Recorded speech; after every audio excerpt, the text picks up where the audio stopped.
esta presentación. No quiero iniciar sin antes agradecerle a el tremendo equipo de Editorial Planeta que ha hecho posible este encuentro entre uno de los autores más importantes de las letras latinoamericanas y este público mexicano tan caluroso. Maestro, bienvenido.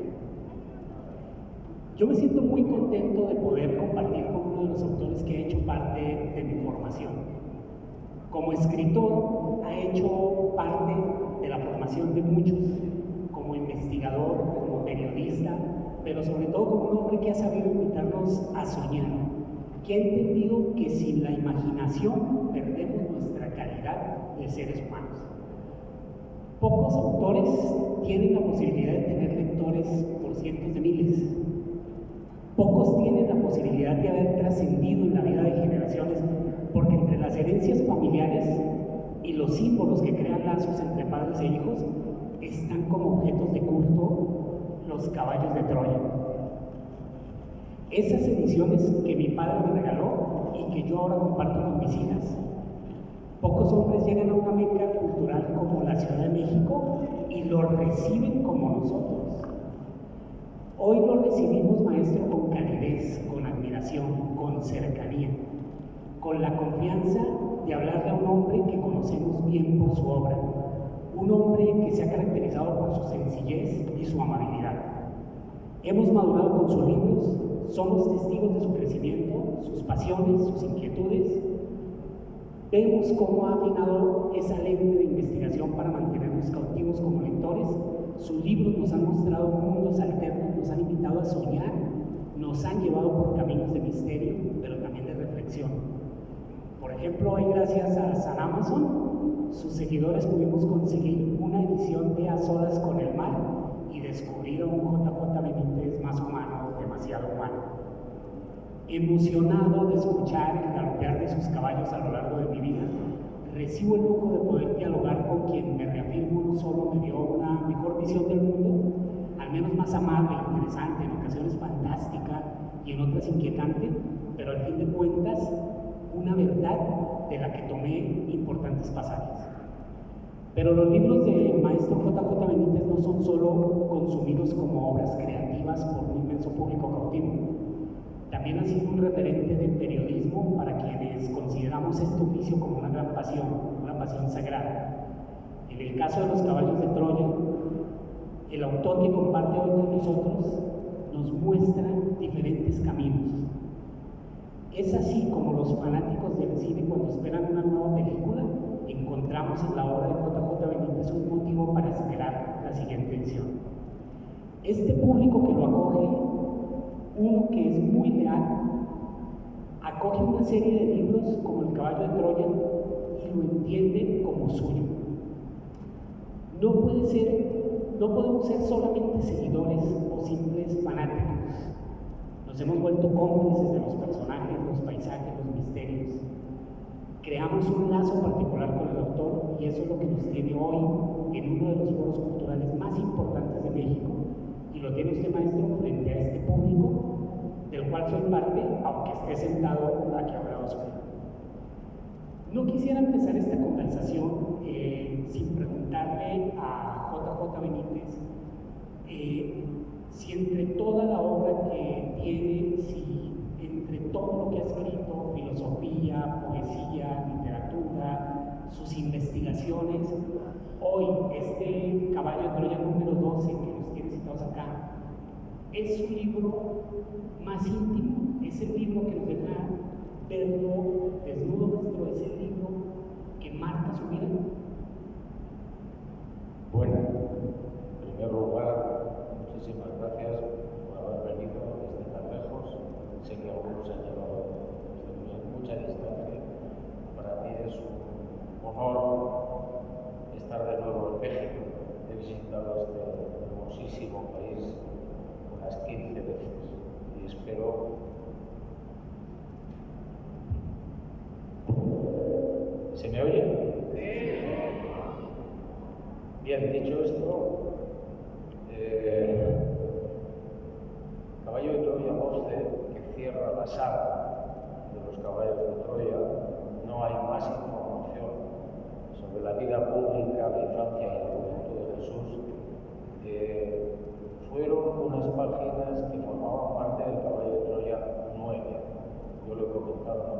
ocasión, la editorial me sugirió en aquel momento que intentara sacar algunas páginas para hacer un volumen más manejable. Aún así, Caballo de Troya 9 tiene 1100 y pico páginas.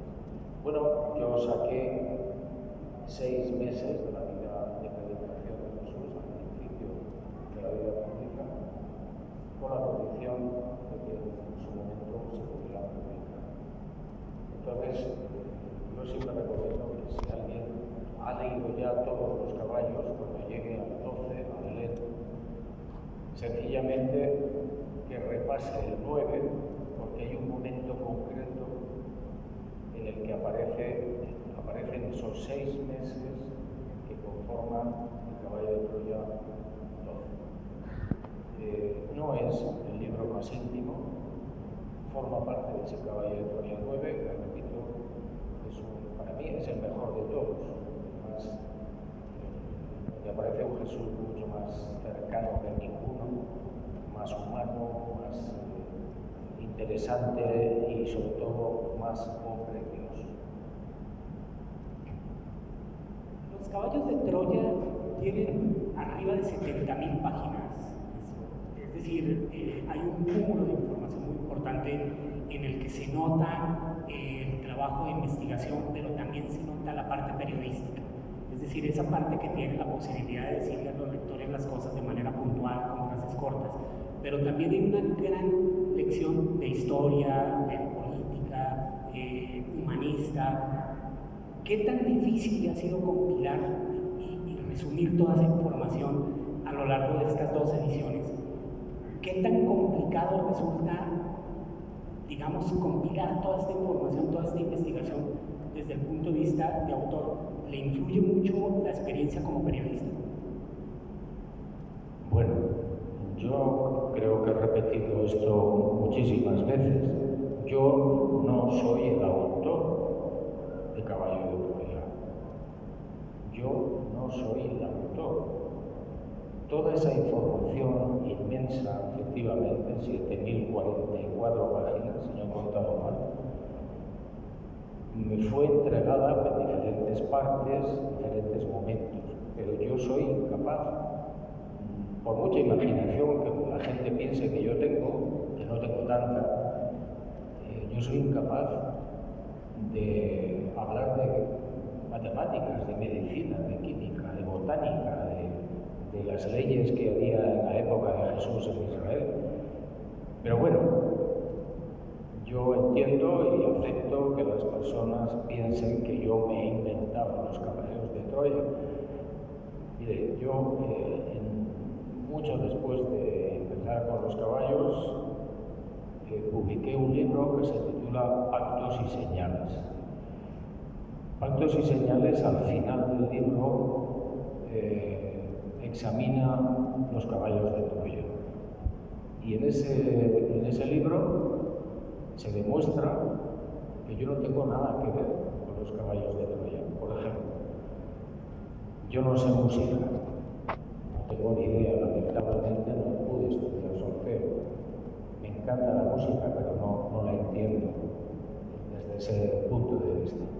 En el Caballo de Troya 9, en Canaán, cuando el mayor describe el prodigio, el milagro del agua famosa, desliza en los diarios una secuencia numérica bastante larga y no da ninguna explicación para esa secuencia numérica. Cuando ya el libro estaba publicado, bastante tiempo después, alguien me sugirió que esa secuencia numérica yo la trasladara a diferentes especialistas. Y así lo hice. Bueno, el resultado, por resumir un poco la historia, es que esa secuencia equivale a notas musicales.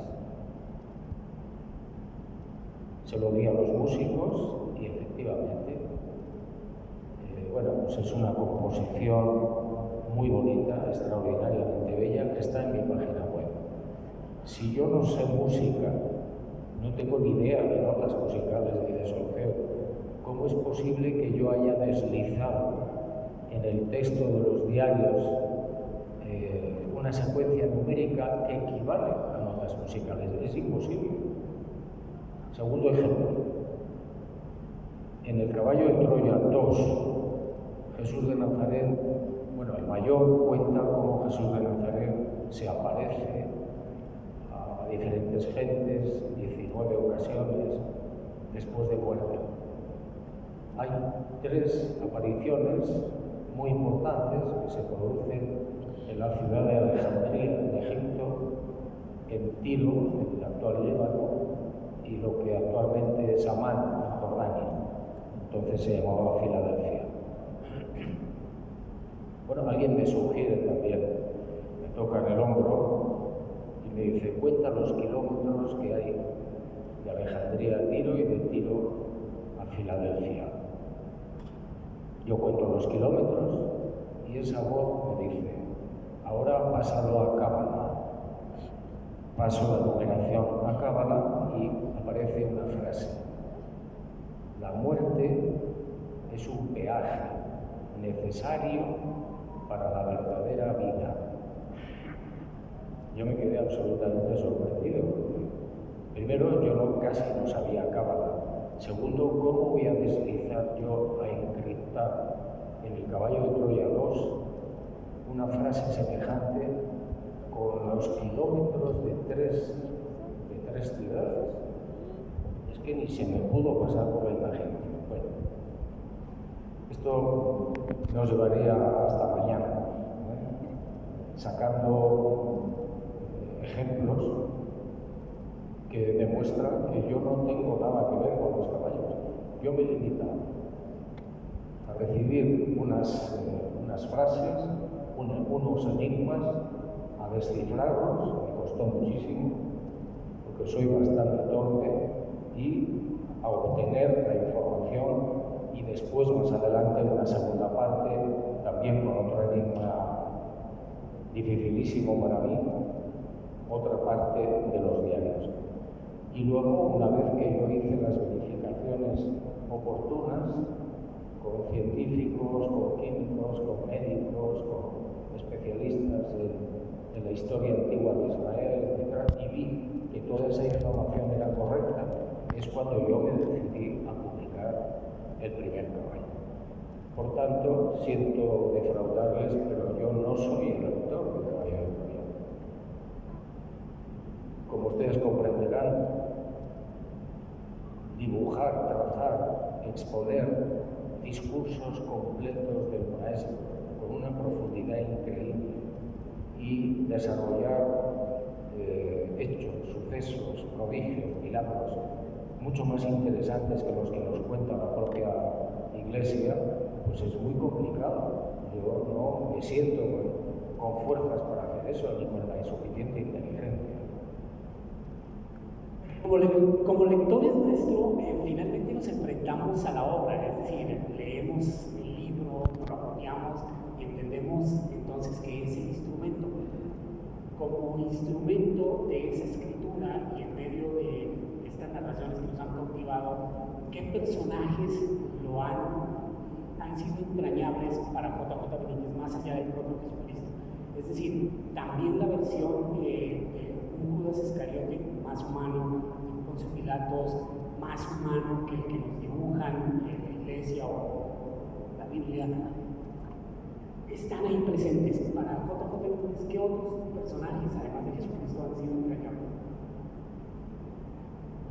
Bueno, es muy difícil. Es muy difícil. Cuando yo leí los diarios al principio, quedé fascinado, primero con Jesús de Nazaret. ¿Por qué? Pues porque no era el Jesús de Nazaret que me habían enseñado desde niño. La religión tenía una idea de Jesús de Nazaret, pues casi como un fiscal, como un juez, muy severo, castigador, siempre distante. Y aquí yo me encontré con un Jesús de Nazaret absolutamente distinto, muy cercano, muy próximo, muy amable, sonriente, con un gran sentido del humor. Yo siempre comento el hecho de que cuando uno entra en una iglesia, pues se encuentra a un Jesús de Nazaret colgado en una cruz. Y a mí se me ponen los pelos de punta, me parece, primero, de mal gusto. Segundo, no refleja la realidad de ese Jesús de Nazaret. Jesús de Nazaret vivió casi 36 años, murió en abril del año 30, iba a cumplir 36 el 21 de agosto, no en diciembre.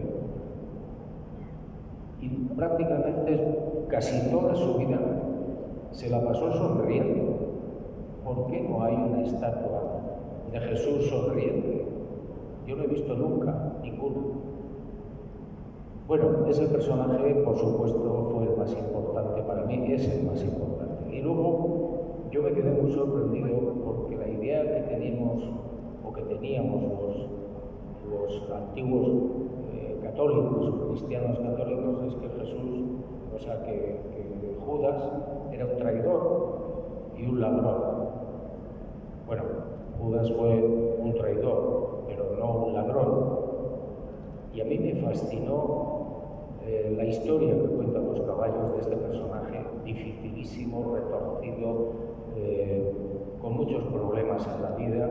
Y bueno, uno lee los caballos, se da cuenta de que había tenido una infancia desastrosa, había sido violado por una patrulla romana, sus padres lo desheredaron, en fin, bueno, es un personaje controvertido, difícil, y que bueno, al final sí traiciona al maestro, por supuesto, pero no lo hizo por dinero. Me fascinó lo que decían los caballos. Decía, bueno, este hombre quedó decepcionado con Jesús de Nazaret. ¿Por qué? Porque él pretendía que Jesús, pensaba que Jesús era un Mesías, el Mesías libertador, el Mesías político que estaba esperando a la nación judía y que iba a expulsar a Roma, pues lo que eran los invasores. Y cuando se da cuenta de que Jesús no pretende eso, que no es el Mesías libertador, militar o político, entonces decide apartarse del grupo y pacta con el Sanedrín, con los sacerdotes, la entrega de Jesús a cambio del reconocimiento por parte de los sacerdotes de que él se había marchado del grupo.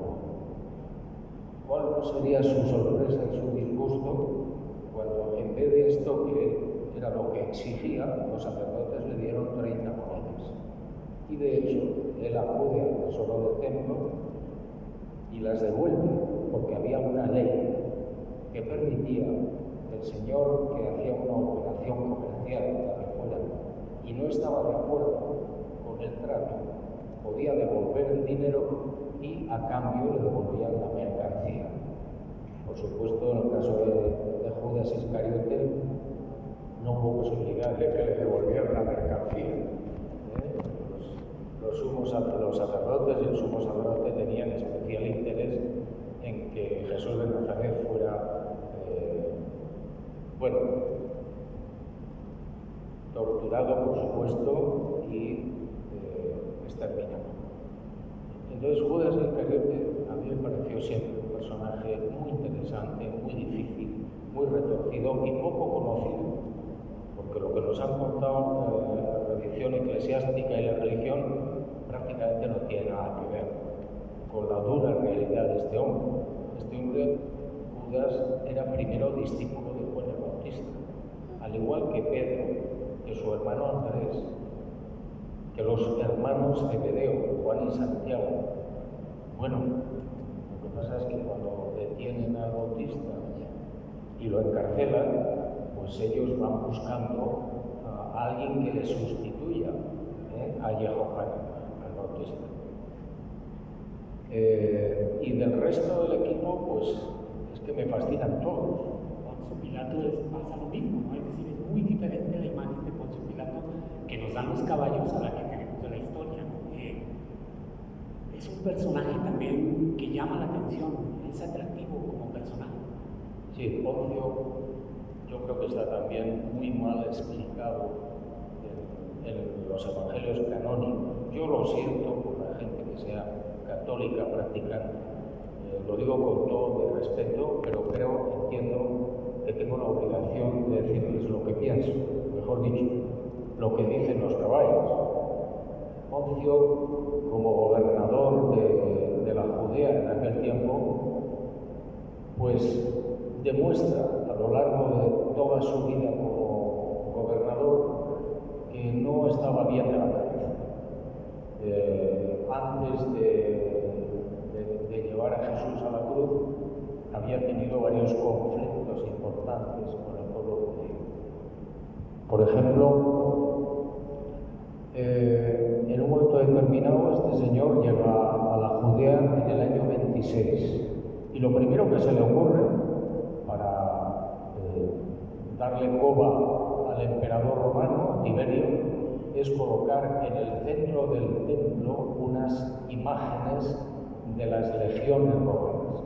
Esto era un sacrilegio para el pueblo judío. Y bueno, costó muchísimas revueltas, mucha sangre, muchos problemas. Es decir, venimos ya de un Poncio Pilato muy complicado, con muchos problemas. Cuando Poncio se lava las manos, está con Jesús allí delante, y hay un momento en el que él pide agua y delante de toda la gente que hay allí se lava las manos. Parece una ceremonia, así lo interpreta la Iglesia, lo interpretamos mucha gente al principio, como una ceremonia de decir, bueno, yo no quiero saber nada, yo me lavo las manos y punto. No. Esa ceremonia era una ceremonia sagrada entre los romanos, en la religión romana. Cuando uno se lavaba las manos, no lo podía hacer ningún ciudadano normal, lo tenían que hacer los sacerdotes. Y significaba, básicamente, que quedaba al margen de la culpa o del error. Pero eso tampoco nos lo han explicado nunca en la tradición eclesiástica religiosa. Bueno, al final, a mí me fascina este personaje porque es un hombre atormentado, conocía perfectamente la historia y la predicación del Maestro. No olvidemos que Poncio, los romanos, igual que los fariseos, o igual que otras sectas importantes de Israel, tenían una importantísima red de confidentes, y Roma con más razón. Entonces Poncio sabía de primera mano, desde hacía mucho tiempo, quién era Jesús de Nazaret y qué hacía y qué decía. Además, la esposa de Poncio, la Claudia Procla, efectivamente tiene un sueño muy extraño y trata de decirle a su marido, a Poncio, que no se meta con ese hombre.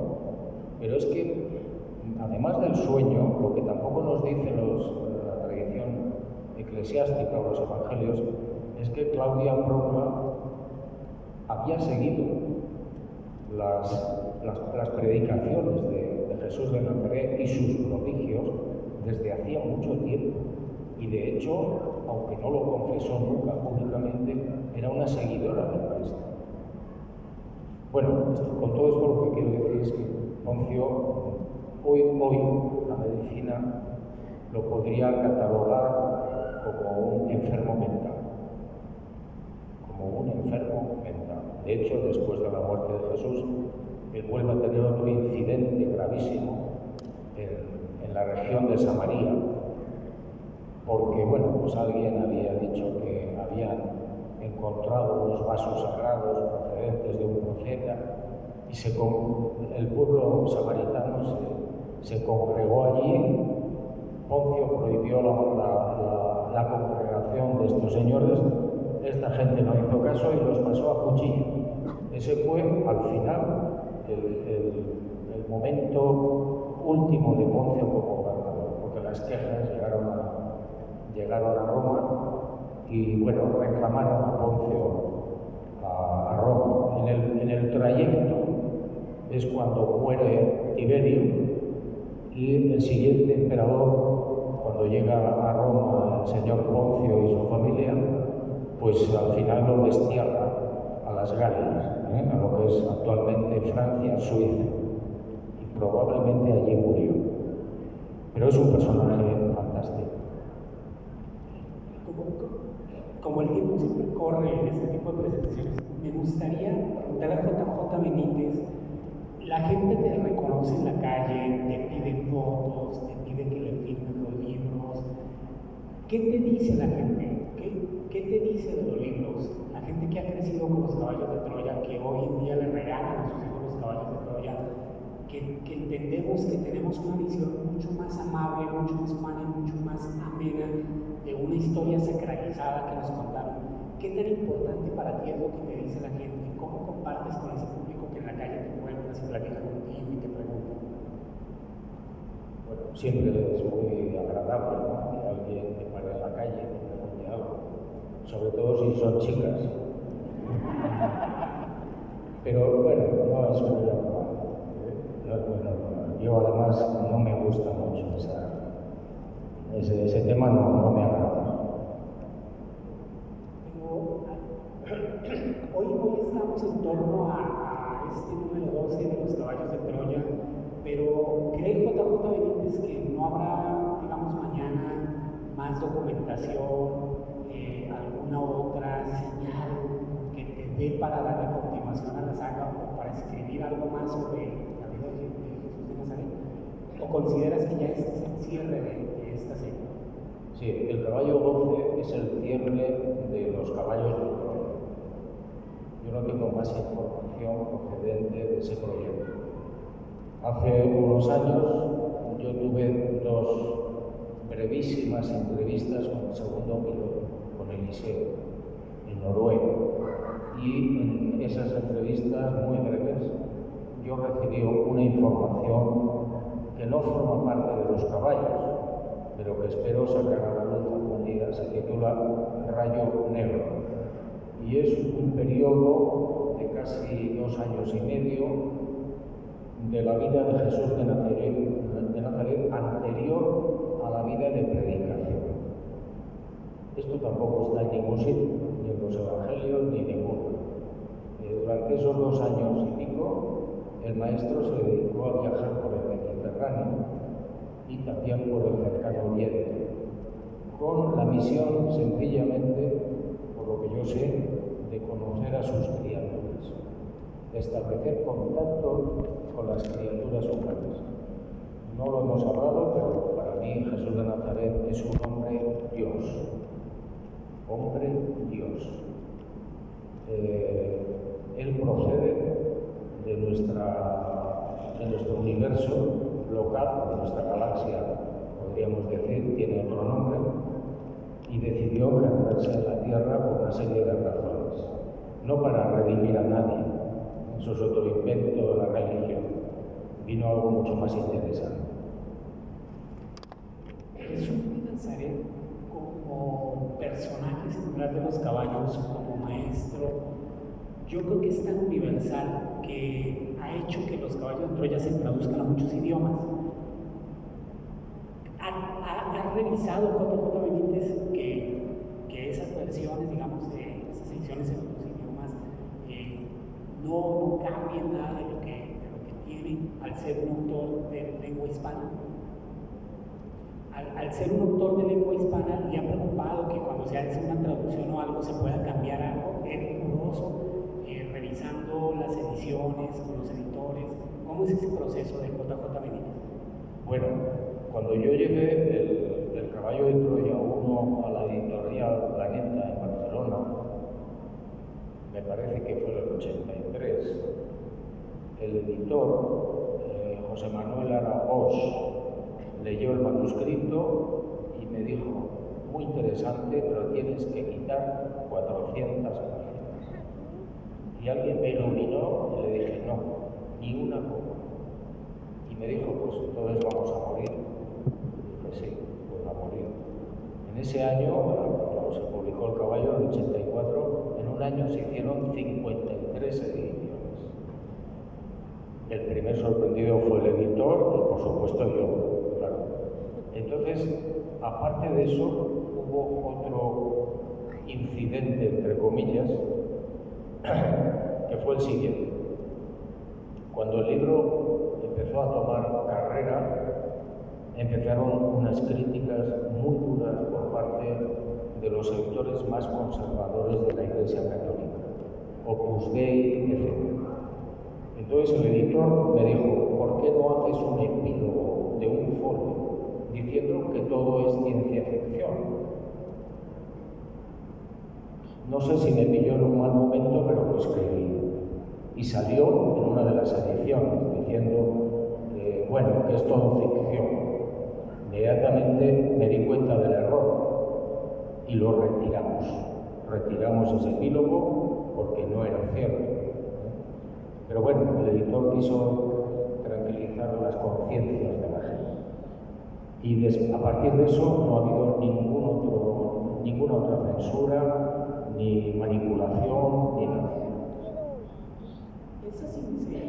Esa sinceridad con la que escribe como medio esta información que recibe, ¿cree que lo que le ha permitido la cercanía con los lectores? Porque si bien es cierto, han habido críticas, oposición de los sectores más conservadores, no han habido críticas literarias, todo eso está aparte, pero sus lectores siguen firmes, siguen buscándolo, siguen sintiéndolo cerca. ¿Cree que esa sinceridad es la que ha hecho ese vínculo con el JJ Benítez y un público muy, muy, muy grande? Sí, bueno, todavía se está produciendo esa comunicación, ¿no? Yo recibo cartas y correos y comunicaciones personales dándome las gracias, diciendo que han cambiado la brújula de su vida, etc. ¿no? Eso a mí, por supuesto, me llena de satisfacción, aunque repito, yo no soy el autor de los libros, pero bueno, da igual, yo lo comprendo y lo entiendo. Y bueno, pues misión cumplida. Puedo decirles ahora con toda sinceridad que me siento muy aliviado.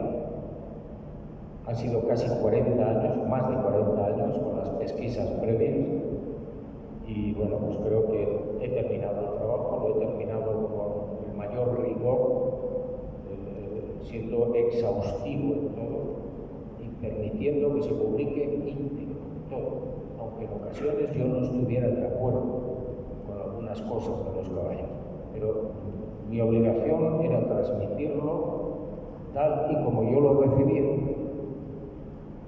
Es decir, ha sido el instrumento de una voz que es la que se encuentra plasmada en los libros.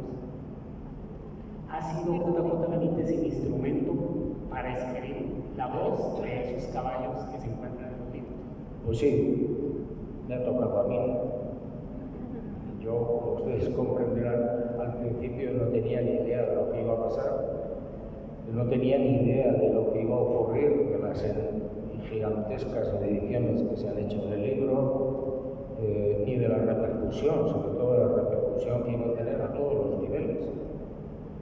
Yo recibí unas críticas feroces al principio, las asumí como pude y seguí con mi trabajo. Y bueno, pues repito, estoy muy satisfecho, creo, del trabajo que hemos hecho tanto la editorial como yo, porque no podemos olvidar que el trabajo, sobre todo el trabajo sucio, lo ha hecho la editorial. Son 12 libros y 40 años. ¿Cómo se relaciona JJ Benítez con la tecnología? ¿Recibe muchos correos? ¿Está la gente? Este público de México que se encuentra aquí hoy le puede escribir, le puede expresar sus inquietudes, sus agradecimientos. ¿Cómo se relaciona hoy con la tecnología? ¿Es mucho más fácil comunicarse con usted que antes? Bueno, yo no tengo ni correo electrónico, bueno, tengo un correo electrónico, pero no soy yo el que lo manejo. He perdido ese tren, no tengo prácticamente ni celular. Tengo un celular del Neolítico Superior que sirve para llamar y para que me llamen. Y bueno, afortunadamente tengo a Inmaculada, a Irma, a mi esposa, que es la que se ocupa de ese tema. La única forma en general de ponerse en contacto conmigo es a través del correo electrónico o de las cartas. yo sigo escribiendo a mano las cartas y mandándolas a donde sea. Maestro, no sé si le parece, pero ante la presencia de un público numeroso que ha venido con tanta ganas de verlo, de platicar con usted, y por la pregunta que va a haber, porque además van a haber más de 300 personas que se inscribieron para obtener la firma en libro, y esto le ha significado a la editorial una coordinación bastante amplia. Pudiéramos contestar 3 o 4 preguntas del público, estos doctores que han esperado este momento para platicar con usted. Sí, por supuesto. Las preguntas que ustedes quieran o podamos.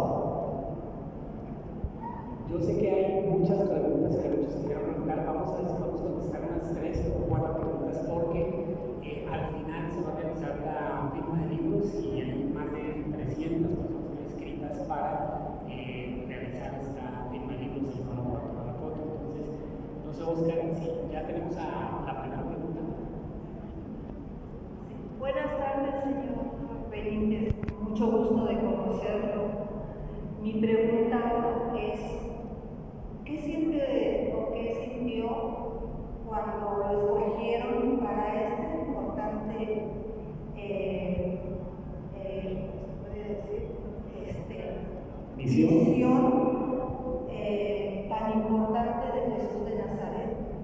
Y que sintió cuando conoció a los 2 personajes que anduvieron en el pasado con Jesucristo y hablaron con él, y usted los conoció.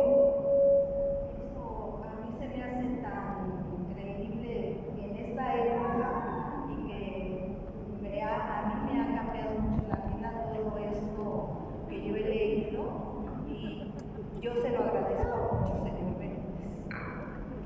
Muy bien, muchas gracias. Bueno, verán,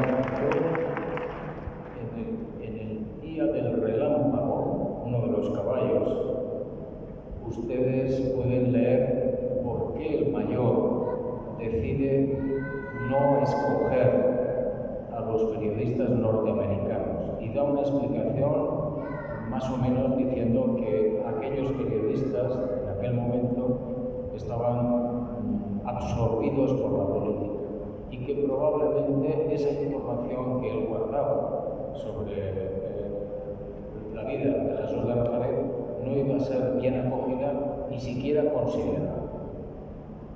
Bueno, pues me tocó a mí, y la culpa, siempre lo digo, en parte la culpa la tiene México.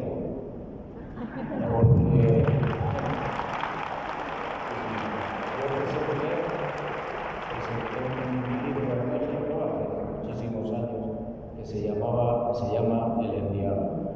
Y Jacobo Zabludowski, en un programa estelar, hizo una entrevista hablando del tema, hablando de la Sábana Santa de Turín, de las torturas y de la muerte del maestro.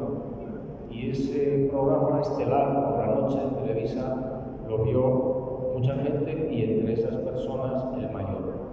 Me llamó por teléfono, no me dijo de qué iba el tema. Yo fui a verlo a Tabasco, me reuní con él, luego tuve varias visitas más a Yucatán, hablé con él, y tampoco me explicó prácticamente de qué iba su secreto. En un momento determinado me dio unas claves, un enigma, y yo intenté resolverlo, pues lo conseguí, y ahí me di cuenta de lo que, bueno, lo que había.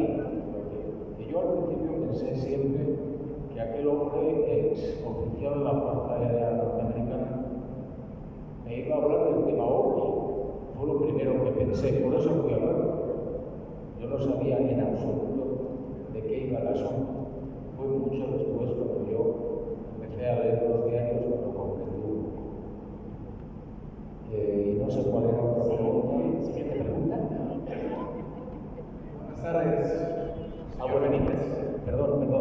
Me decía la señora que cómo era el personaje, que cómo era el mayor. El mayor era un personaje muy difícil de describir. Yo noté en él una enorme tristeza, una melancolía importantísima, y físicamente era un anciano que no se correspondía con la edad cronológica real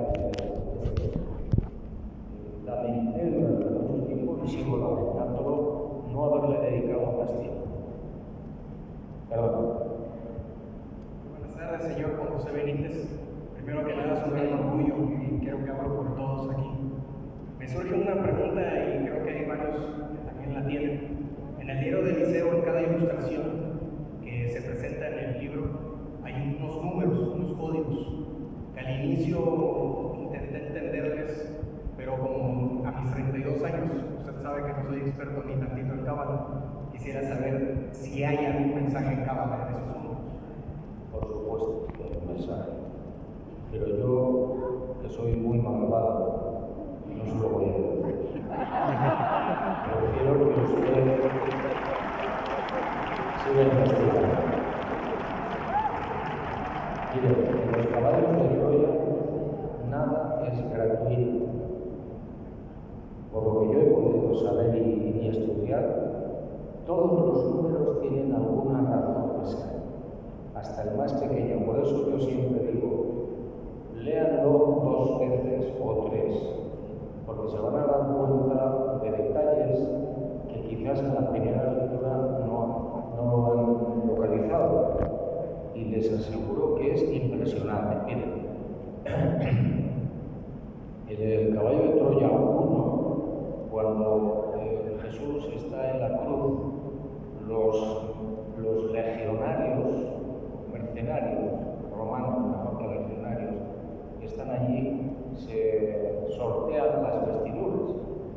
Y si ustedes quizás lo han leído, recuerdan que ahí aparece unos números, que son las tiradas que hacen los romanos con los dados. Tiran los dados allí y el que gana es el que se lleva tal prenda o lo que fuera. Bien, yo veo que esas tiradas, el mayor, da una explicación esotérica, trasladando esos números, si no recuerdo mal, a lo que se llama el código de Cagliostro. Y sale, en resumen, dice que esas tiradas anuncian el verdadero nombre de Jesús de Nazaret, como se le conoce en el universo, que es Micael. Bueno, pues es que el otro día, me parece que fue en Colombia, un señor se me acerca y me dice: ¿usted ha pensado que las tiradas de los dados, cuando aparece un número, el opuesto en el dado siempre es el contrario, el 7? ¿No ha estudiado usted la lectura de la numeración opuesta a la que aparece ahí? Y le dije que no tenía ni idea. Bueno, pues por eso me decía que cada número en los caballos suele tener una significación, y una significación muy interesante y muy profunda. Bien, tenemos la siguiente pregunta lista. Sí, aquí. Hola a todos, buenas tardes. Señor Benítez, es un placer conocerle. He ejercido con su libro desde los 12 años. Me siento muy afortunado de estar aquí con todos los hermanitos y con ustedes en especial.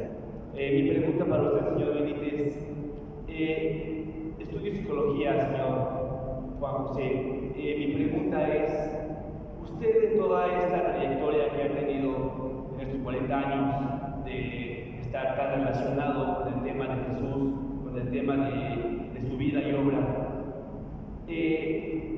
¿ha tenido algún sueño con el maestro y en ese sueño se le han revelado algunas cosas? ¿Le ha visto en sueños? ¿Ha hablado con él? Señor Benítez, muchas gracias. Pues siento defraudarle, pero no recuerdo ningún tipo de encuentro con el maestro, ni en sueños, ni de ninguna otra manera. Me encantaría, pero no. Tenemos tiempo para otra pregunta más.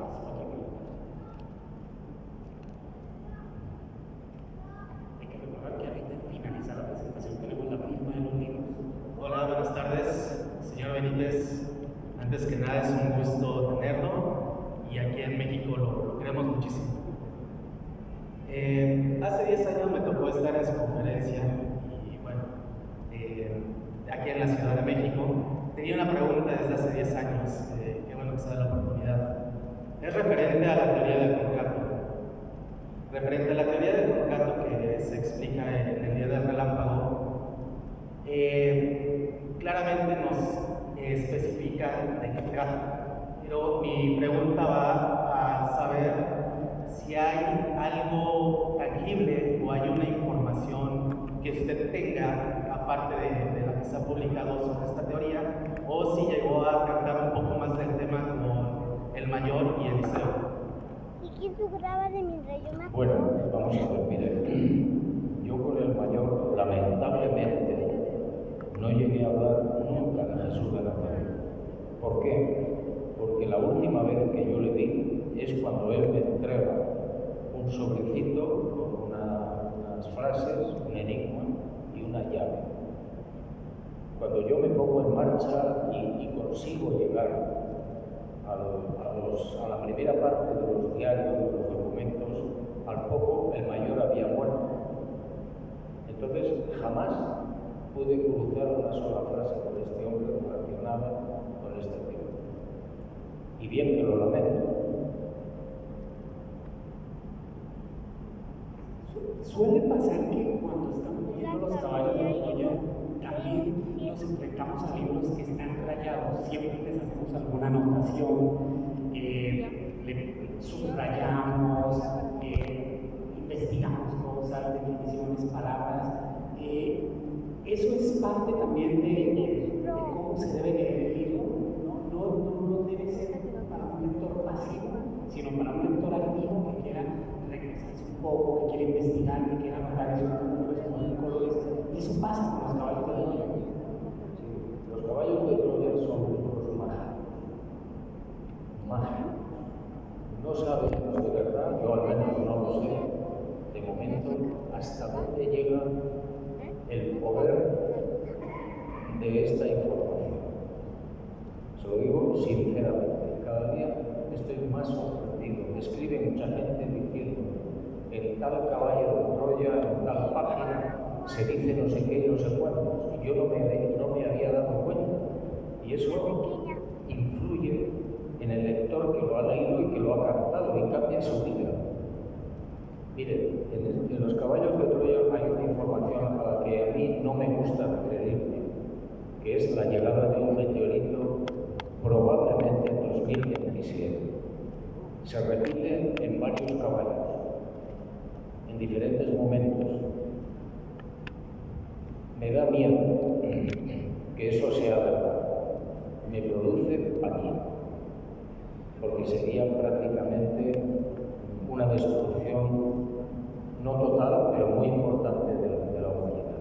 Y eso está ahí, están los caballos. Aparecen mayor o menor disimuladamente.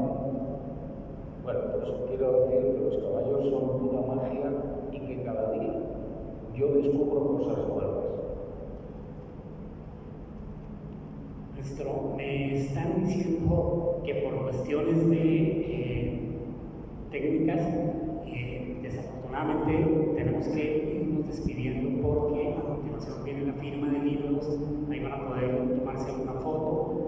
Yo quisiera seguir platicando, maestro, y en nombre de este público que ha venido a conversar con usted, a escucharlo, quiero darle las gracias, agradecer a la editorial Planeta por hacer posible este encuentro entre JJ Benítez y el público mexicano.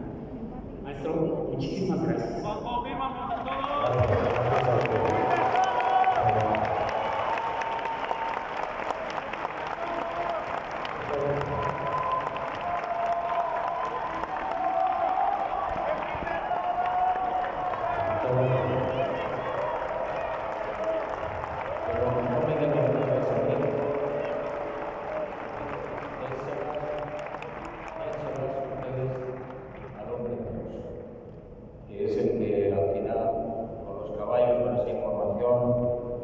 te llena de esperanza, que es lo más importante de los caballos, la esperanza.